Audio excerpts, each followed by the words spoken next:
പഷ്മിന സിൽക്കിൽ വന്നിട്ടുള്ള നല്ലൊരു അൺസ്റ്റിച്ച്ഡ് മെറ്റീരിയൽ ആണ് കേട്ടോ. ഫസ്റ്റ് കളർ വന്നിട്ടുള്ള നല്ലൊരു യെല്ലോ ഷെയ്ഡിലാണ്. ഭയങ്കര ഫ്ലോയി ആയിട്ട് എടുക്കുന്ന ഒരു മെറ്റീരിയൽ ആണ് കേട്ടോ. നമുക്ക് നല്ല ബോഡി ഹഗിങ് ആയിട്ടൊക്കെ സ്റ്റിച്ച് ചെയ്യാൻ പറ്റും. നല്ല ക്രേപ്പിന്റെ ലൈനിങ് ഒക്കെ കൊടുത്താൽ മതി. അതിൽ യോക്കിലേക്ക് നല്ല മൾട്ടി കളർ ത്രെഡ് വെച്ച് നല്ല ബ്യൂട്ടിഫുൾ ഡിസൈൻ പോയിട്ടുണ്ട്. അതേപോലെ തന്നെ നല്ല സൂപ്പർ ആയിട്ടുള്ള ഡിജിറ്റൽ പ്രിന്റും വന്നിട്ടുണ്ട്.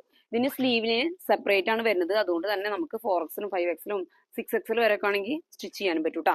ബാക്ക് സൈഡിലേക്ക് ഇതുപോലെയാണ് വരിക. നല്ല രസമായിട്ടുള്ള മെറ്റീരിയൽ ആണ്. നല്ല ഫ്ലോയി ആയിട്ടുള്ള മെറ്റീരിയൽ ആണ്. അതിലേക്ക് സെയിം ഫാബ്രിക്കിൽ വന്നിട്ടുള്ള ബോട്ടം, ദെൻ ദുപ്പട്ട.